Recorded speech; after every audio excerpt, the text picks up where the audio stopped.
वंशी विभूषित कराल नवनीरलाभार पीतांबरादरुण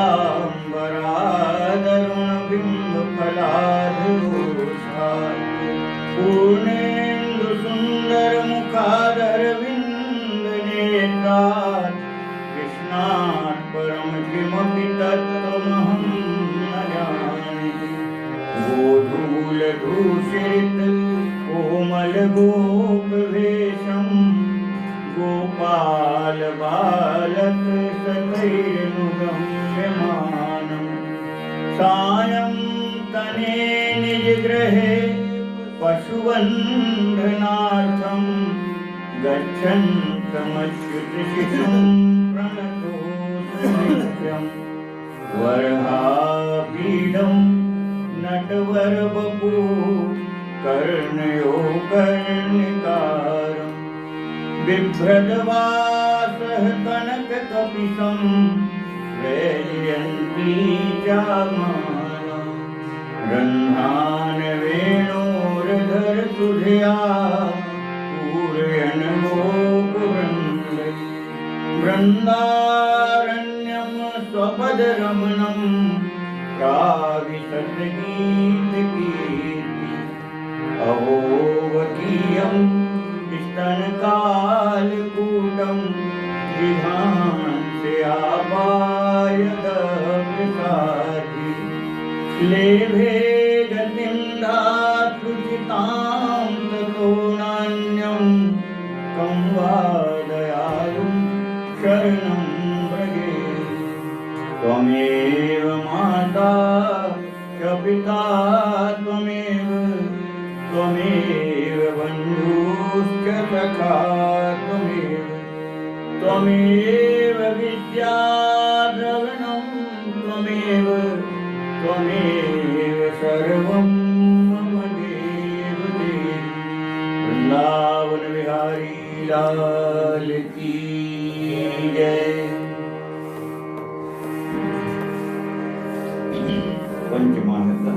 19वां अध्याय प्रारंभ।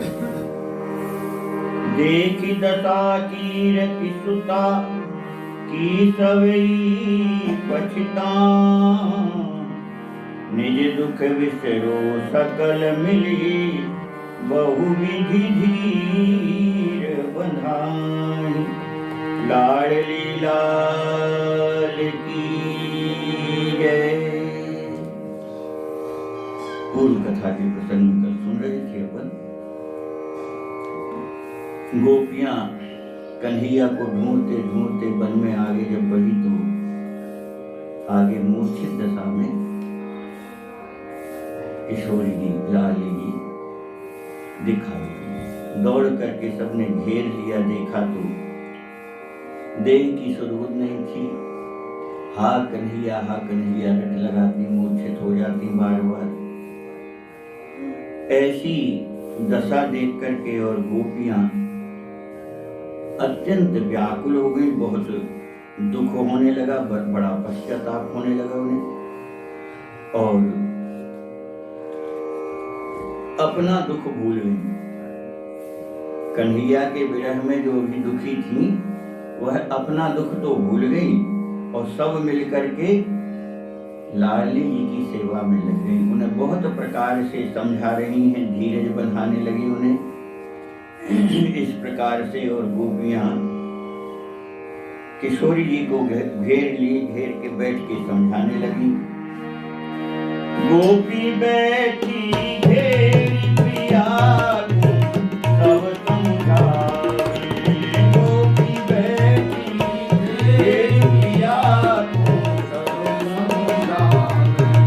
गोदी माही लिटाए कमल गगन डुलावे। गोदी माही लिटाए कमल कटुक चेतना भैरसिक की बात चलाई। कटुक चेतना भैरसिक की बात चलाई। अपनी सब बात दुखित है प्रिया बताई। अपनी सब बात दुखित है प्रिया चलाई। एक प्राण मन मिली सकल मान रहिते अकीन सब।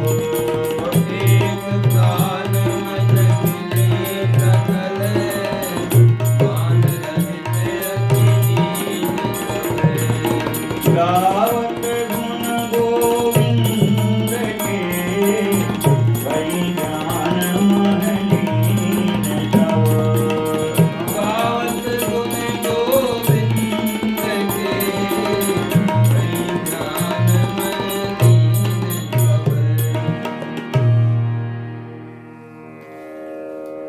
गोपियों को बड़ा दुख हुआ लाली जी की दशा देख करके, तो अपना दुख भूल गई और गोदी मान लिटाए। मूर्छित पड़ी किशोरी जी को उठा करके अपनी गोदी में लिटा लिया गोपियों ने, और कमल के फूलों से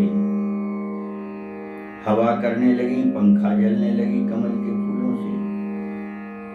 और तब थोड़ी सी चेतना किशोरी जी की लौटी, और जब कुछ सावधान हुई, चेतना लौटी, तो रसिक की बात चलाई। कन्हैया के चर्चा करने लगी लाली जी। तो कौन सी चर्चा कर रही है? तो कह रही आप बीती सब बात दुखित तो है प्रिया बताई। जिस प्रकार से ठाकुर जी ने किशोरी जी के साथ लीला की, वह सारी घटना किशोरी जी ने अपनी सखियों को बता दी। किस प्रकार से मेरे मन में अभिमान जाग गया और उस अभिमान के कारण ठाकुर जी अंतर ध्यान हो गए। वो सारी कथा गोपियों को सुना दी, और सारी गोपियों का मन और प्राण सबके एक ही हो गए। क्योंकि किशोरी जी ने भी मान किया, गोपियों ने भी मान किया। वहां गोपियों को भी बिछुड़ गए थे, यहाँ किशोरी जी को भी छोड़ गए। तो अब गोपियों के और किशोरी जी का मन एक है, प्राण एक हो गए। इस प्रकार से और अपना किए हुए अभिमान का पश्चाताप करते हुए अत्यंत दैन्य दशा में आ गए। बहुत दीन होकर के और उच्च स्वर से ठाकुर जी के गुणों को गान करने लगे। उन्हीं कन्हैया के ध्यान में फिर डूब गई। गड़बड़ हो गया।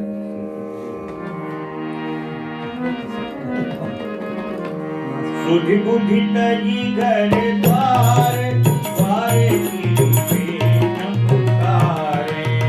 सुधि बुद्धि तजी घर द्वार द्वारे की प्रेम पुकारे। कंठित अति भई करुण कर नाम उचारे। कंठित अति भई करुण कर रूप सुमिर घनश्याम हृदय बिगड़े भई आवे। रूप सुमिर घनश्याम हृदय बिगड़े भई आवे। देह कंप कपी उठे चित्त चंचल भय जावे। देह कंप कपी उठे चित्त चंचल भय जावे। करत प्रतीक्षा फूल नमः मिलजुल गावे गीत गुण। करत प्रतीक्षा फूल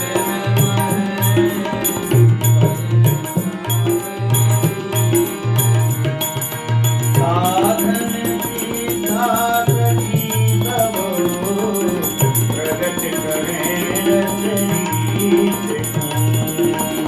साधन के धातरी सब प्रगट करें रसरीत।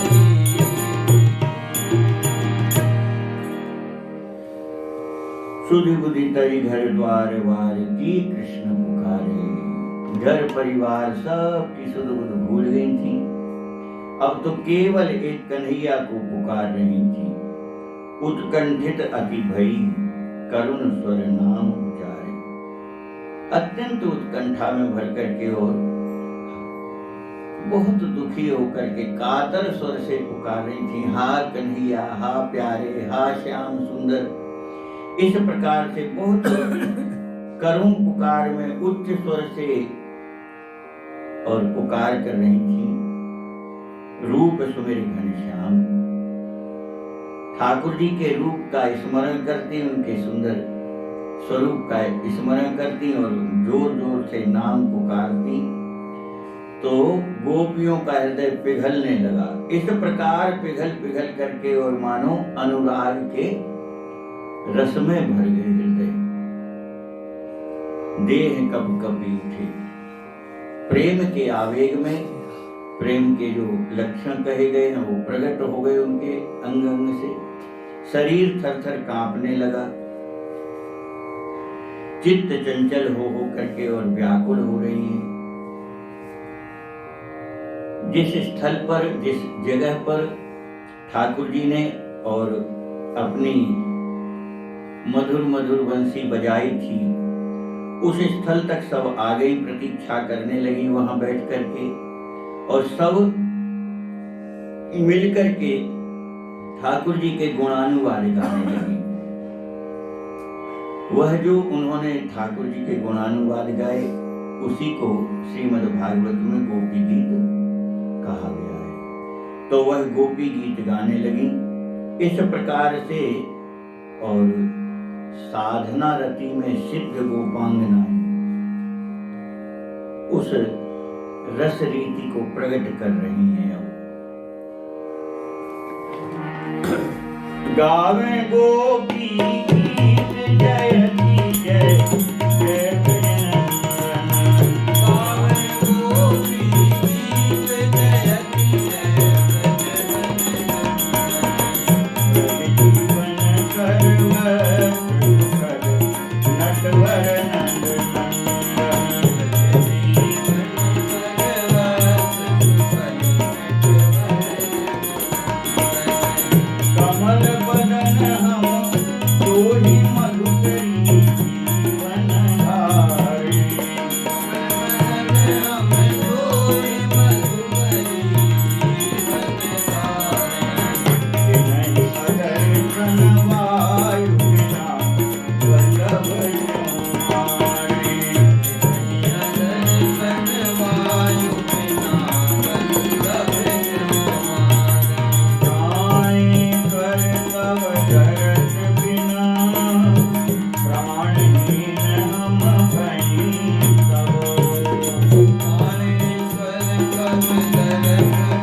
बन चंदन, ब्रज रूपी बन के चंदन स्वरूप हे कन्हैया, हम सब ब्रजांगनाओं के जीवन सर्वस्व हुआ, हम सबको सुख देने वाले हे नटवर, हे नंद बाबा के लाला,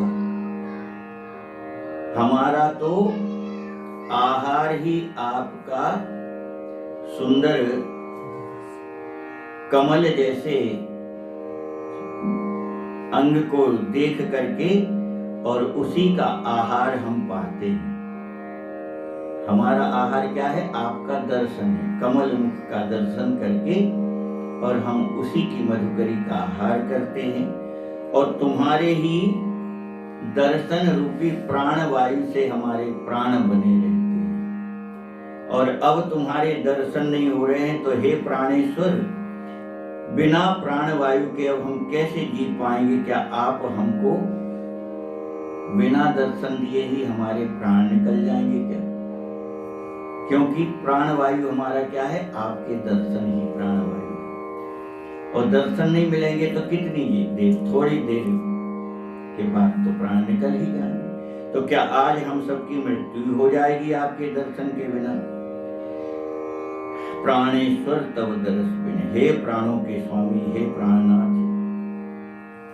आपके दर्शन के बिना तो हम मरे हुए की समान ही हैं। खोज थकी दस दिशी दे, दसों दिशाओं में हम आपको खोज खोज करके थक गए हैं।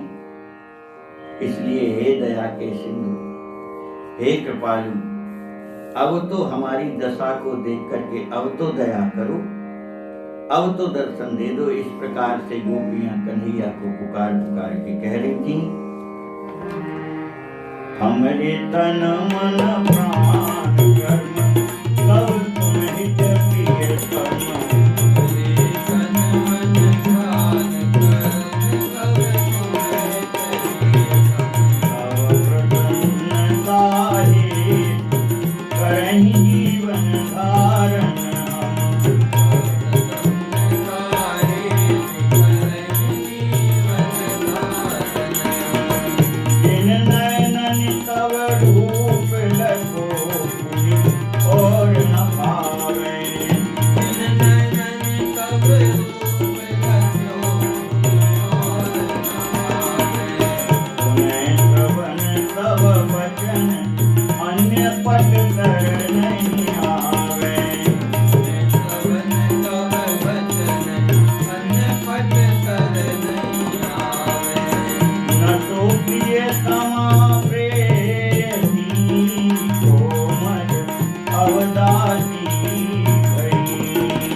गोपियां व्याकुल होकर के ऐसी दैन्य दशा में पहुंच गई, कह रही हैं, हमारा तन, हमारा मन, हमारे प्राण, हमारे कर्म, हे प्रीतम, सब तुम्हारे ही लिए हैं, हमारा अपने लिए कुछ नहीं है। हमारा ये शरीर, हमारे प्राण, हम जो कर रहे हैं वह भी आपके लिए, आपके ही प्रसन्नता के लिए हम जीवन धारण किए हैं। आपकी प्रसन्नता के लिए ही जो कुछ है सब आपकी प्रसन्नता है, और इसलिए तव प्रसन्नता हेतु करे जीवन धारण। हम अगर जीवित हैं तो केवल आपकी प्रसन्नता के लिए जीवित हैं। आप हम सब से सुख पाते हो, आपको हम सब में सुख मिलता है, इसीलिए हम जीवित हैं कि आप सुखी रहो। आपके सुख के लिए हमारे प्राण हैं। जिन नैनन तव रूप लखो, इन नेत्रों ने जब से आपके दर्शन किए हैं तब से अब और कहीं इन नेत्रों को कुछ अच्छा नहीं लगता है, पुण्य और न भावे। नेत्रों को कुछ और अच्छा लगता ही नहीं है जब से आपके दर्शन किए। भगवान, नेत्रों का विषय भगवान ही है, और इसलिए जिस आंख ने देखा एक बार उन श्याम गौर सुकुमारों को, आंख कभी नहीं देखेगी सुंदरता और श्रृंगार को। जो एक बार ठाकुर जी का दर्शन कर लेता फिर संसार में उसे कुछ भी अच्छा नहीं लगता। नेत्र में कोई दूसरी चीज चढ़ती ही नहीं है। तो गोपियां कह रही हैं जब से आपके दर्शन किए तब से अब आंख में और कोई दूसरा सुहाते ही नहीं है, भाते ही नहीं है। आंख किसी दूसरे को देखने ही नहीं चाहती है। सुने श्रवण तव वचन, जब से आपकी वाणी इन कानों में पड़ी है उसके बाद अब और किसी की वाणी कान में अच्छी नहीं लगती है। व्याकुल होकर के गोपियां कह रही कि हे प्रीतम, नसो प्रीतमा प्रेयसी, हमारा तुम्हारा जो प्रीतम प्रेयसी का संबंध था वो नष्ट हो गया आज। अब हम आपकी प्रेयसी के संबंध से नहीं पुकारते, नहीं, प्रेयसी का मद नष्ट हो गया, अभिमान चूर चूर हो गया हमारा, और अब हम सब तुम्हारी दासी हैं। अब तो दासी बन करके हम आपको पुकार रहे हैं। आप हमारे स्वामी हो, हम सब आपकी दासी हैं, और इसलिए हे नाथ आओ दर्शन दे दो। हे नाथ अब तो दर्शन दे दो। सारे वन में ढूंढ ढूंढ करके हम सब थक गई हैं, हार गई हैं, अब तुम ही कृपा करके दर्शन दे दो। इस प्रकार से पुकारने लगी गोपियां। बनितनि बंधन करन बसित को गीत बनायो,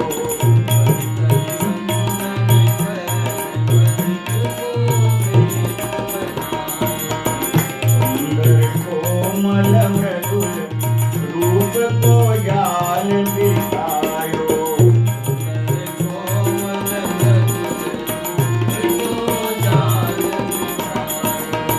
मोहक का कण फेंकी मधुर स्वर बैन बजावे,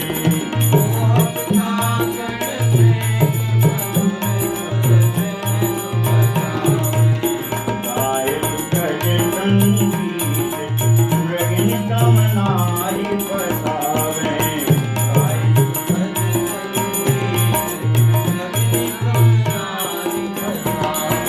प्रकृति धनुष विष बुझे तर, नैन नैन तर गाय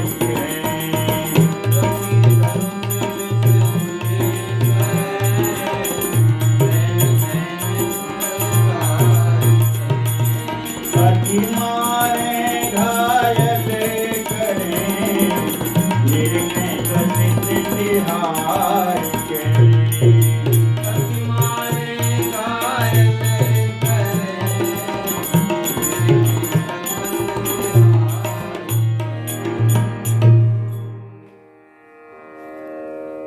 गोपियां कह रही प्यारे,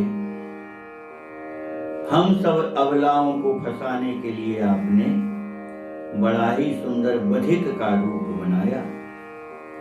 जैसे बहेलिया जाल में फंसाने के लिए कैसे सुंदर सुंदर बढ़िया उपाय करता है, सुंदर बढ़िया दाना बिछाता है,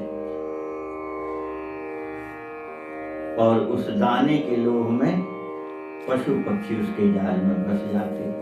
ऐसे ही हम सबको फंसाने के लिए आपने अत्यंत सुंदर अपने रूप का जाल हमारे फंसाने के लिए बिछाया। आपके उस रूप जाल को देख करके और हम सभी अबलाएं आपके स्वरूप के जाल में फंस गईं। हे नाथ, मोहकता कण फेंकी मधुर स्वर वेणु बजावी। आपने अपने मोहक स्वरूप रूपी दाने बिखेर दिए, और उन दानों के पाने के लोभ में हम सब आपके जाल में उसी बहेलिया की तरह फंस गए। जैसे बहेलिया सुंदर दाना डालता है पक्षी को फंसाने, तो पक्षी जाल भूल जाता है कि जाल भी बिछा है। वो उस दाने के लोभ में, और जैसे ही दाने को खाने पहुंचता और उसके जाल में फंस जाता। ऐसे ही आपने अपनी सुंदरता रूपी जो दाना हम सबके आगे फैलाया, हम सब आपके सुंदर रूप रूपी दाने को देख करके और आपके मोह जाल में फंस गए हैं। अत्यंत सुंदर बांसुरी बजा करके, बंसी बजा करके, मानो जैसे बहेलिया सुंदर बीन बजा करके हिरनियों को फंसाता है, ऐसे ही आपने भी सुंदर अपनी वंशी की तान छेड़ करके हम हिरनियों को और मानो अपने जाल में फंसाने के लिए आकर्षित कर लिया, और हम सभी आपकी उस बंसी की धुन रूपी जाल में फंस गए। गाय सुखद संगीत सैन मृगनि सम नारी फंसा। उस बंसी में अत्यंत सुंदर सुंदर तान छेड़ करके हम सब हिरनियों को फंसा लिया आपने, और अब फंसाने के बाद बोले भ्रकुटि धनुष विष भुजे सर। भौह आपकी धनुष के समान है, और नेत्रों के जो आपकी हेरन है, जो आपकी दृष्टि है, वही विष में बुझे हुए बाण हैं। पहले जब धनुष बाण से युद्ध होता था तो बाणों के फन जो है वह विष में डुबा करके पक्के कर दिए जाते थे, उसमें विष भर लिया जाता, विष में बुझ जाते थे। तो जिसको बाण लगता फिर वो जीवित नहीं रहता था। बाण की चोट तो अलग थी, और उसमें लगे हुए विष के कारण उसकी मृत्यु हो जाती थी। ऐसा वर्णन आया है ग्रंथ में। श्री भक्तिमती मीराबाई का चरित्र जो लिखा गया है, कुंवरी राणावत जी हुई उन्हीं के वंश में, तो उन्होंने लिखा है उनका चरित्र। तो उसमें लिखा है कि मीराबाई के जो पति थे भोजराज जी, उनको युद्ध में विष भरा बाण लगा था, और उस विष भरे बाण लग जाने के कारण फिर उनकी कुछ दिन में विष फैलता गया वह, और फिर उनकी मृत्यु हो गई थी। ऐसा वर्णन। तो कह रही हैं कि आप अपने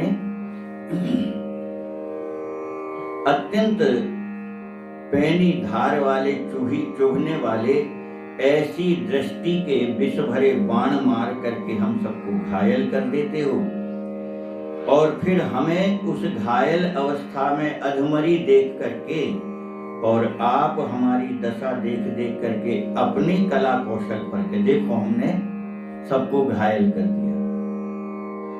तो हम सबकी ऐसी दशा देख करके, घायल देख करके आप अपनी कला कौशल पर प्रसन्न होकर के फूले नहीं समाते हो। कायर कपटी कुटिल कामनी घातक कारे, कायर कपटी कुटिल कामनी मीठे पान कटाक्ष काटी अवलनी मारे।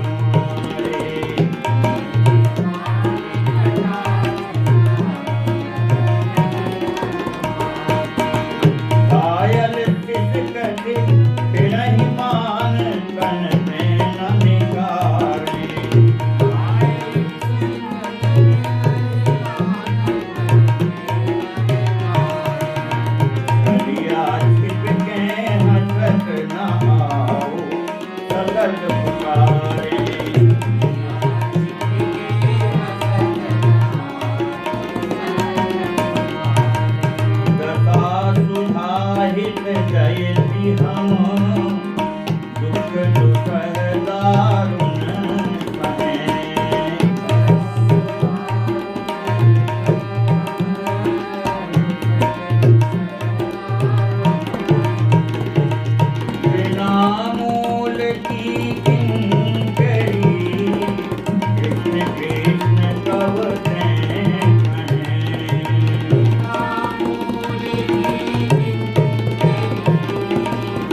और अब व्याकुलता जब अधिक बढ़ी तो एक खीज गोपियों के भीतर आ गई और मानो खीज करके कह रही हैं कि अरे प्यारे, तुम तो बहुत कायर हो, छिप छिप करके और हम सबकी यह दशा देख रहे हो तो बहुत कायर हो, अत्यंत कपटी हो, कुटिल हो और हम कामनियों को अत्यंत कष्ट देने वाले हो, कामनी घात, हम सब पर घात लगा करके आपने जो प्रहार किए तो अत्यंत कष्ट देने वाले और हृदय के कार्य,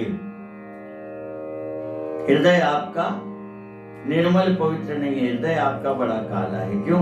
ऊपर से तो प्रेम दिखाते रहे और जब हम प्रेम में व्याकुल हो गई तो हम सबको छोड़ करके अंतर ध्यान हो, तो हृदय के भी आप बहुत काले हो, स्वरूप से रंग से तो काले हो ही, हृदय भी आपका काला है। तीखे बाण कटाक्ष ताके अवलिन मह मारे, हम अवलाओं को जान करके तुमने अत्यंत तीक्ष्ण बाणों मार करके और सबको घायल कर दिया है। दृष्टि के, नजर के तीखे बाण मार मार के हम सब अवलाओं को आपने घायल कर दिया है। और वह जो बाण है वह इस तरह से हम सबको लगे हैं कि निकले नहीं है हृदय में, नहीं, हृदय में जो बाण चुभा है वह लगा ही रह गया, अब निकालने में तो और वेदना होती है। तीखे बाण कटाक्ष ताके अवलन मन मारे, और घायल सिसकत फिरहि बाण तन ते न निकाले। वह हृदय में लगे हुए आपकी नजर के जो बाण है वह हम हृदय से निकाल नहीं पा रहे हैं, हृदय में ही लिए हुए घूम रहे हैं उन बाणों को।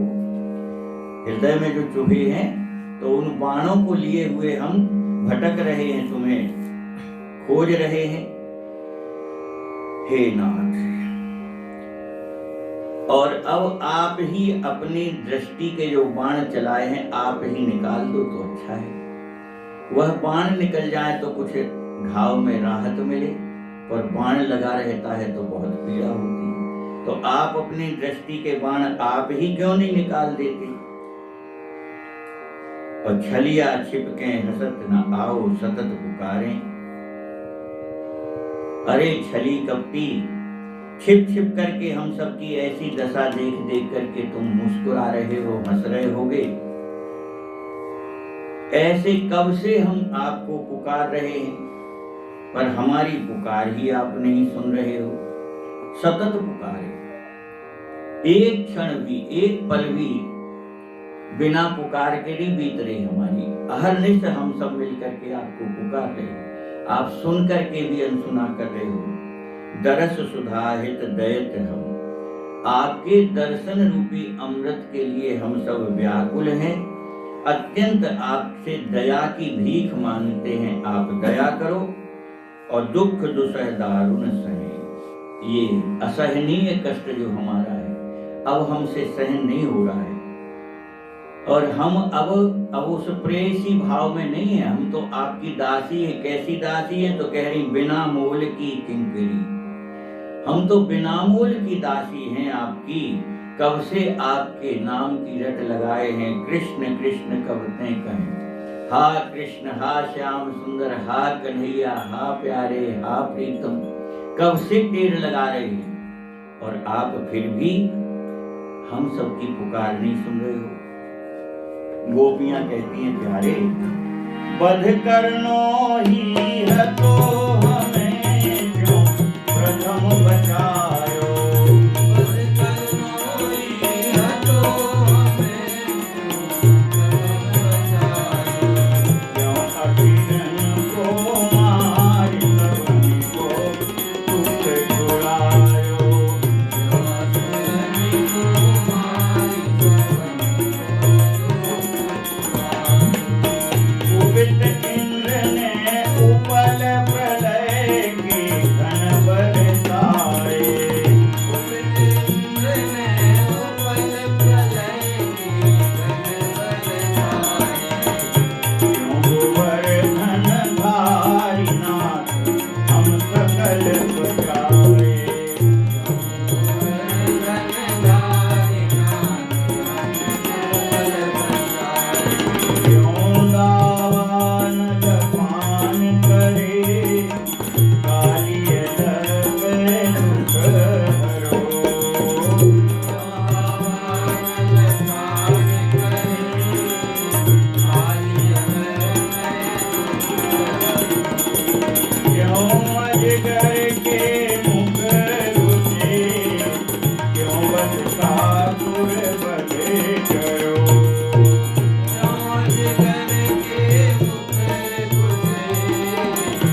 अत्यंत आर्त होकर के गोपियां कह रही कि प्यारे, अगर तुम्हें यह वध ही हमारा करना था तो पहले ही हम मर रही थी, तब क्यों नहीं मरने दिया?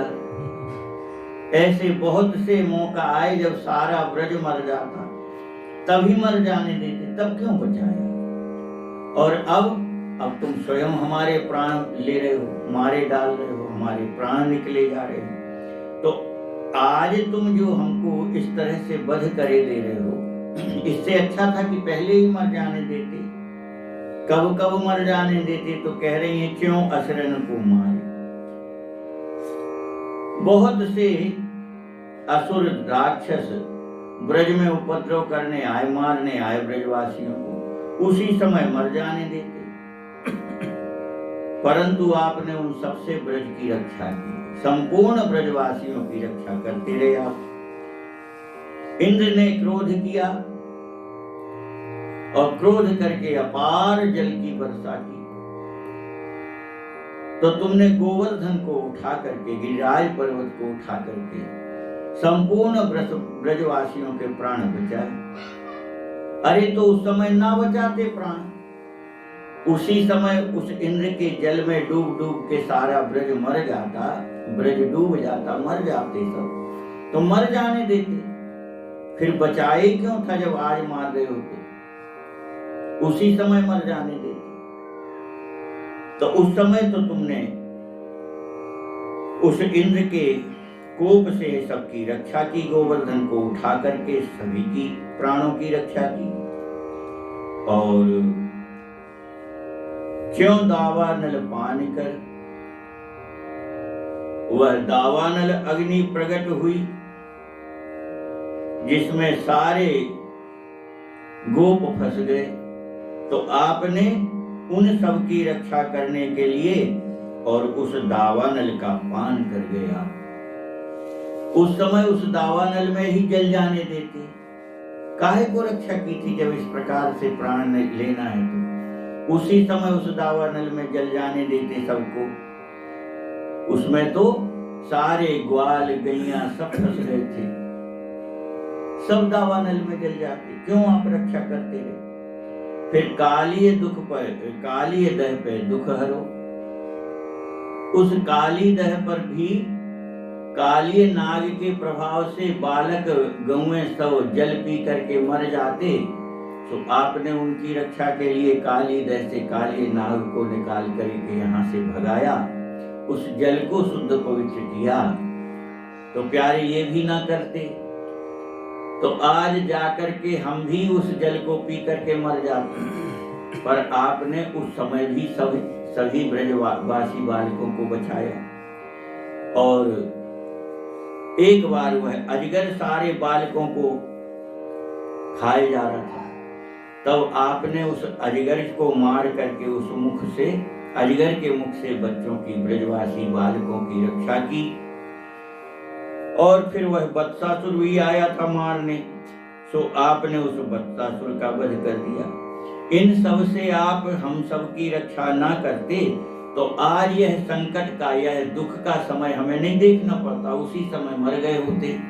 तो आज यह जो हम जीते जी मर रहे हैं, यह कष्ट तो ना उठाना पड़ता। जीवित ही ना रहते तो यह दुख के दिन आज ना देखने पड़ते, उसी समय मर जाते हम सब। बार बार क्यों विपत्ति उधती है, नाथ बचाई। बार बार क्यों विपत्ति उधती है, नाथ बचाई। क्यों नटवर कर बदली रात मन बिहन बचाई।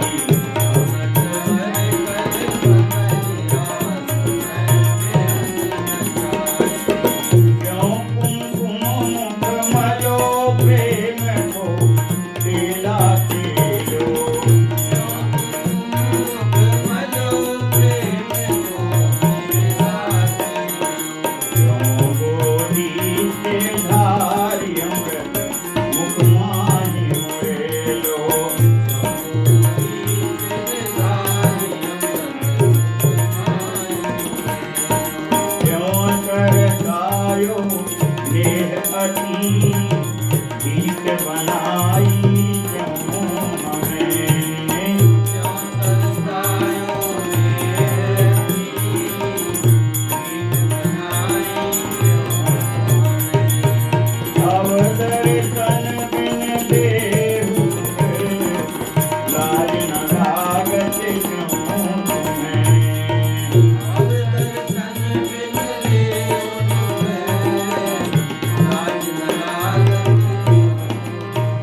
बार इन विपत्तियों के समुद्र में हम सब डूब करके मर जाते, तब आपने उस समय क्यों बचाया?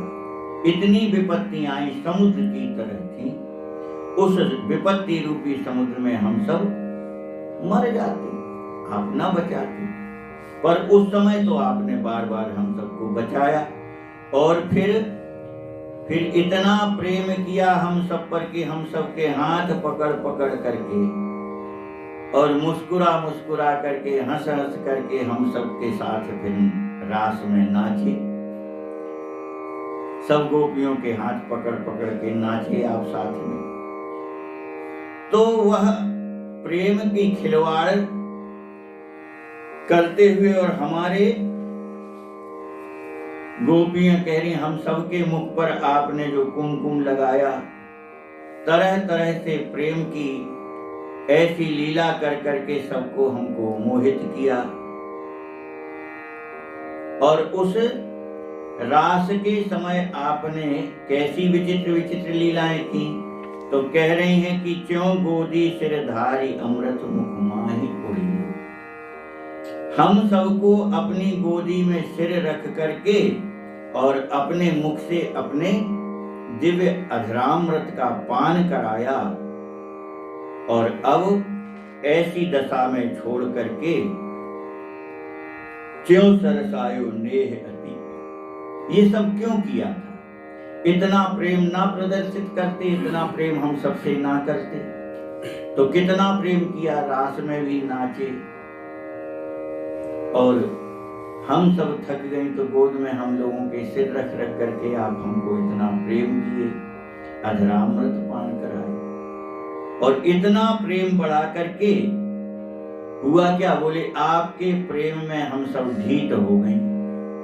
इतना प्रेम किया आपने कि हम सब ढीठ हो गए, और अब तुम दर्शन नहीं दे रहे हो, अब हम हमारे सामने प्रकट भी नहीं हो रहे हो। और तो तुम्हें ऐसा करने में तुम्हें लज्जा क्यों नहीं आती कि पहले प्रेम किया, अब हमारे प्राण तुम्हारे बिना व्याकुल हैं, प्राण निकलने को है, फिर भी तुम दर्शन नहीं दे रहे। तो ऐसे में तुम्हें लाज नहीं आती ऐसी निष्ठुरता करने में?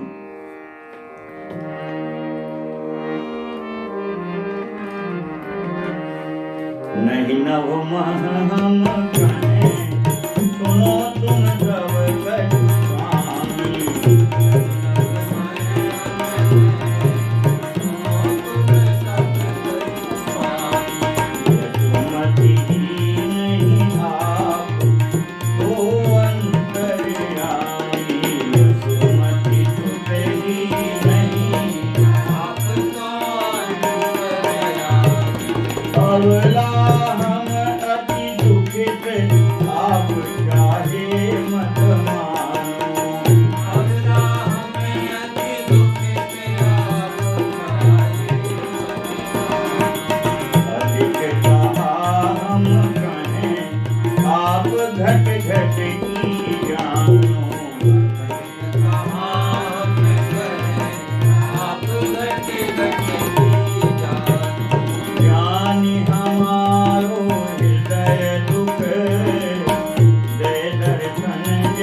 कह रही हैं,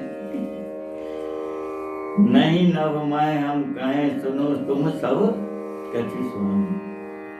अरे हम जानते हैं तुम सब सुन रहे हो, हम कोई आकाश से नहीं कह रहे हैं, हम आकाश से बातें नहीं कर रहे हैं, हम तुम्ही से बातें कर रहे हो, और हम ये जानते भी हैं कि तुम सुन रहे हो। क्यों?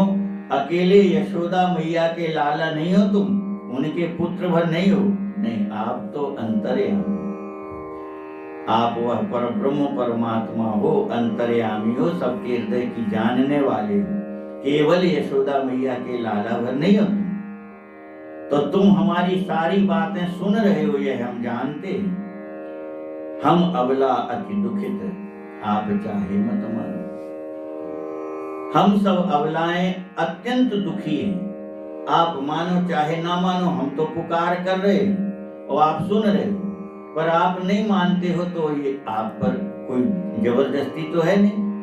और इससे अधिक अब हम क्या करें? क्यों?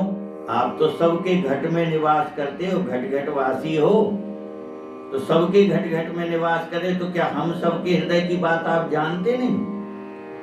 तो जानते हो और हम कह भी रहे हैं, इसके बाद भी आप पर हमारा क्या बस? जानी हमारो हृदय दुख, दे दर्शन जगियस लो।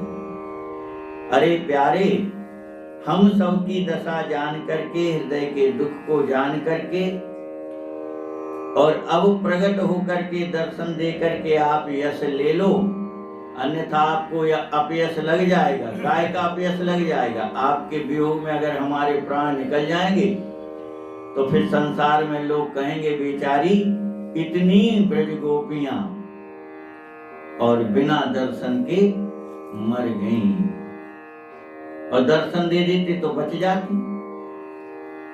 तो बिना दर्शन के हम सब मर जाएंगी, तो आपको अपयश लगेगा। इसलिए अब तो कृपा करके दर्शन दे दो और यश ले लो इस बात का। जड़ चेतन जग जीवते, तुम सबके ही में। हम भली प्रकार जानते हैं कि जड़ चेतन सब में तुम ही तुम हो, सबके हृदय में निवास करते हो, और इसलिए तुमसे छुपा कुछ नहीं है। प्रकट होकर के दर्शन दे दो।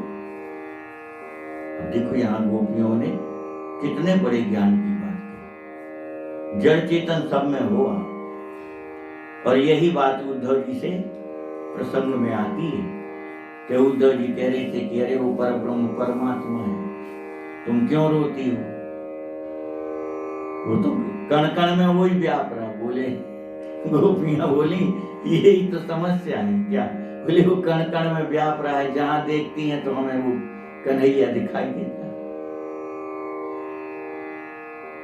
जहां देखते हैं वही वही दिखाई देता है, उसकी याद बनी रहती है, हर कण में उसकी याद छुपी है। तो कैसे भूल जाएं? भूलना हमारे बस की बात नहीं है। जहां दृष्टि जाती वहीं कन्हैया की याद छुपी है, सारे ब्रज के कण कण में उसकी याद बसी है, तो कैसे भूल जाए? गोपियां कह रही हैं,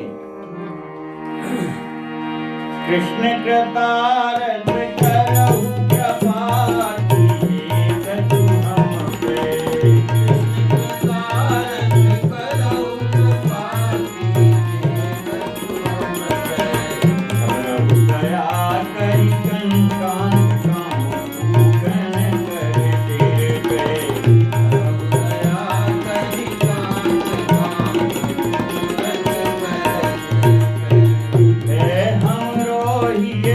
कठिन काम कंटक हूँ जावे।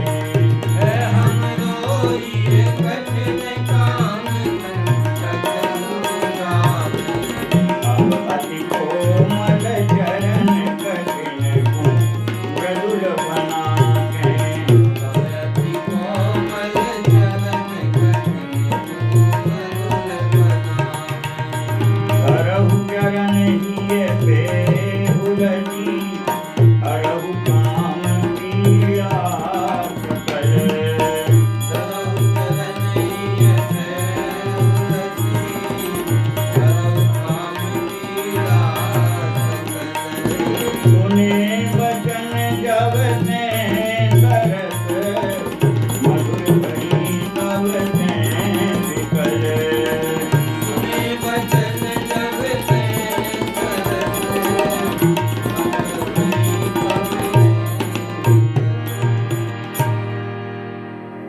गोपियां कह रही हैं, अरे प्यारे अब तो थोड़ी सी कृपा कर दो, हम सबको कृतार्थ करो, कृतकृत्य करो। हे प्रीतम, अब तो दया करके हमारी सारी कामनाओं को पूरा कर दो। धरहु दया कर कांत, काम पूरक कर सिर पे। अपना सुंदर कर कमल हमारे सिर पर पधरा करके हमारी सारी कामनाओं को पूरा कर दो प्रीतम, है हमरो ये कठिन। प्यारे हम सबके हृदय अत्यंत कठोर हैं, और कठोर ही नहीं है, नहीं इसमें काम कंटक हो जावे। इन कठोर हमारे हृदय में काम रूपी कांटा चुभा हुआ है, और तब अति कोमल चरण कठिन को मृदुल बना। ऐसे कठोर हृदय में काम का जो कांटा चुभा है, ऐसे हम सबके कठोर हृदय पर आप अपना कोमल चरण पधरा करके और हमारे उस काम कांटे को निकाल दो, हमारे हृदय को सरस बना दो। कठोर हैं तो आप अपने चरण वक्ष स्थल पर पधरा करके हमारे हृदय को कोमल बना दो, काम का कांटा निकाल दो। धरऊ चरण ही पे हुलसी और हरऊ काम पीड़ा सकल। आप अपने चरण को पधरा करके हम सबकी पीड़ा का हरण कर लीजिए, दूर कर दीजिए। सुने वचन जब तें सरस मधुर भई तब तें बिकर। कह रही जब से आपकी मधुर मधुर वाणी सुनी है, तब से हम सब अत्यंत व्याकुल हैं। आपकी वाणी सुनकर के उस पर मोहित हो चुकी हैं और इसलिए बहुत व्याकुल हैं। आप कृपा करो।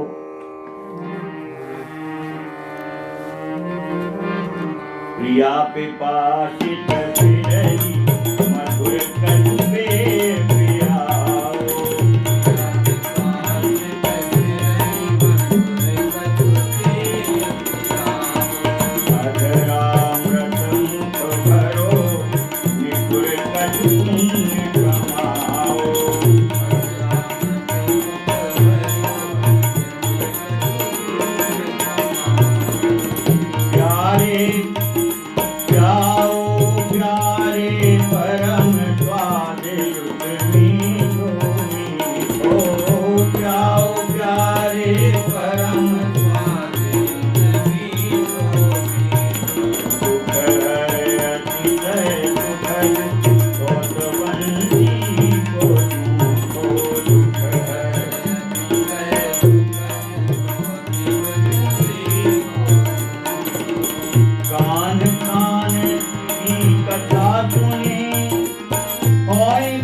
प्रिया पिपासित फिरही मधुर कछुए पियाओ। गोपियां कह रही हैं हे प्रीतम, देखो आपकी प्राण प्रिया लाडली जी अत्यंत अधीर होकर के और आपके अधरामृत से प्यासी तड़प रही है, इसलिए कुछ थोड़ा सा मधुर मधुर रस इनको पिला दो आप। अधरामृत मुख भरो निठुर कछु पुण्य करो। गोपियां कह रही हैं कि अरे निष्ठुर, अपने अधरामृत को लाडली जी को थोड़ा सा पिला करके और कुछ पुण्य कमा लो। आप अपने अधरामृत का पान करा करके किशोरी जी को और कुछ तो पुण्य कमा लो। प्याओ प्यारे परम स्वाद तो मीठो मीठो। गोपियां कह रही हैं कि प्यारे, हम सबकी सौत बंसी का, आप अधरों पर बंसी रखते हो ना, तो वह बंसी हम सबकी सौत है। तो अधरों पर आप बंसी रखते हो तो आपके अधर बंसी के द्वारा जूठे हो गए। बांसुरी के जूठे हुए कि नहीं हुए? जो चीज अपन मुखारविंद में पान करते उससे जूठे हो जाते। कह देते ना भैया हमने अभी थोड़ा सा हलवा खा लिया तो हलवा के जूठे हैं। तो अब ठाकुर जी के अधर काय के जूठे हैं? बांसुरी के जूठे हैं, बंसी के जूठे हैं। तो गोपियां कह रही है कि हम सब की वह जो सौत है बंसी, उसके जूठे परम मीठे मीठे और सारे ताप को हरने वाले वह जूठे अधरों से ही अधरामृत पान करा दो। हम नहीं कह रहे कि जूठे हैं तो साफ कर लो। उस बंसी की मीठी मीठी तान से जूठे आप अपने अधरों का कुछ तो थोड़ा सा अधरामृत पान करा दो। हम सब मिलकर के वह जूठा अधरामृत भी पीने को तैयार हैं। क्यों? तो कह रही हैं कि विरह के कारण उन बेहरनियों के लिए और आपका वह जूठा ही अधरामृत प्राणदायक हो जाएगा। हम सबका जीवन बच जाएगा। हमारे लिए तो वह जूठा अधरामृत भी जीवन सर्वस्व हो जाएगा। और दुख हर अतिशय सुखद सौद बंसी को जूठो, कान कान की कथा सुन हो ही कृतार्थ रसलन। कह रहे हैं कि ये हमारे जो कान हैं, आपकी तरह तरह की लीलाओं की कथा सुन करके पाप नाशन करने वाली,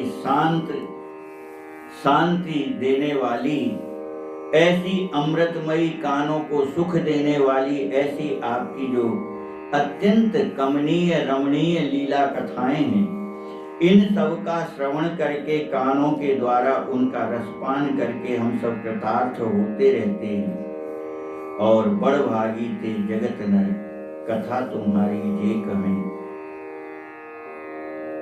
संसार में जो आपकी लीला कथा को कहते हैं, वह लीला कथा को गान करने वाले इस संसार में सबसे बड़े भागी हैं। धूरी धूसरित नील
कुटिल कचकारे कारे,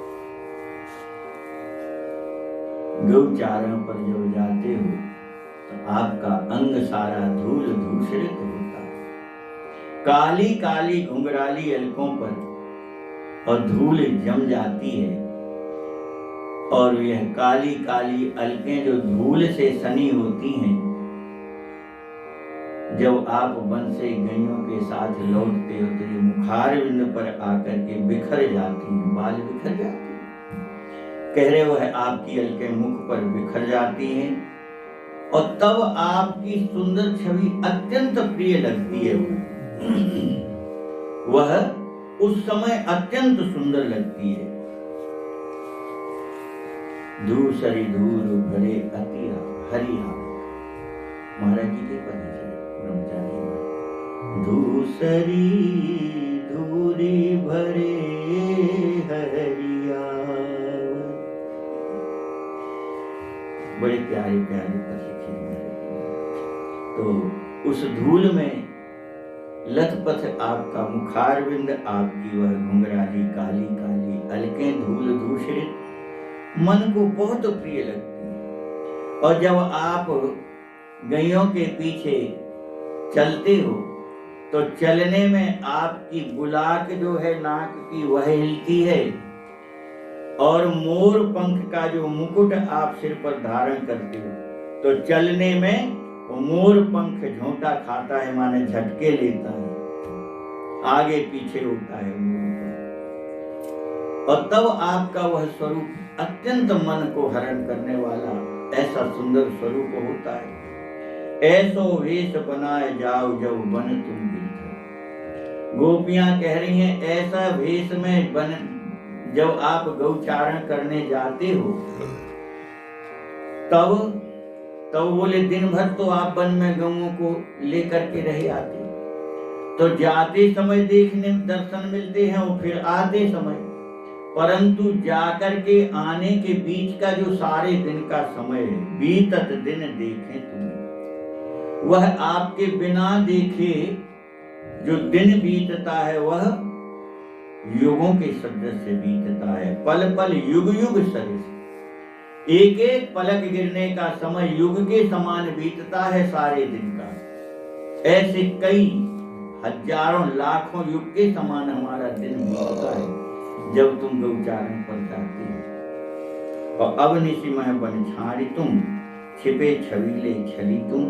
अरे छलिया, अब तुम यहाँ वन में आकर के हम सबको बुला करके और छुप गए हो। ऐसी रात्रि में, अर्धरात्रि में हम इस वन में भटक रही हैं और हम सबसे आप छल करके और छुप गए हो। अब तो अपनी उस रस माधुरी का पान करा दो। इस प्रकार से गोपियां कह रही हैं, आओ आओ श्याम हृदय अपन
व्याकुल होकर के पुकार रही थी गोपियां, हे कन्हैया अब तो आ जाओ, अब तो आ जाओ, हे प्यारे, हे श्याम सुंदर, अब तो आ जाओ। इस प्रकार से पुकारने लगी।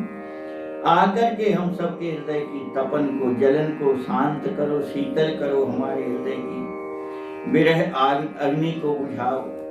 चरण कमल ही धरो, आप अपने चरण कमल हमारे हृदय पर रख करके हमारे दुख, हमारा शोक, हमारे हृदय की जो तपन है यह मिटा दो। यूं कह रोई फूट फूट कह गोपी सत्य। ऐसा कह कह करके और फूट फूट करके जोर जोर से गोपियां रो रही थी। ऐसी करो पुकार सुन करके कन्हैया का हृदय भी पिघल गया, रह न सके तब श्याम। उनकी ऐसी व्याकुल दशा देख करके कन्हैया से भी फिर रहा नहीं गया। और भय प्रगटता है सबका। और तब कन्हैया उनके बीच में प्रकट हो गए। मदन मनोहर भेष थे, काम के मद को हरण करने वाला, मथने वाला ऐसा सुंदर कन्हैया का भेष। उस सुंदर भेष से मंद मंद मुस्कुराते हुए ठाकुर जी गोपियों के बीच में प्रकट हो गए। प्रगटे प्रभु तिन मध्यमय शोक मोह ये को है। और प्रकट होते ही सारा शोक, सारा मोह, सब कुछ हरण करने वाले ठाकुर जी के प्रकट होते ही और गोपियां प्रसन्न हो गई, सारा कष्ट दूर हो गया, समय हो गया। इसलिए कथा को यही विराम करते आगे कल सुने। लाडली लाल की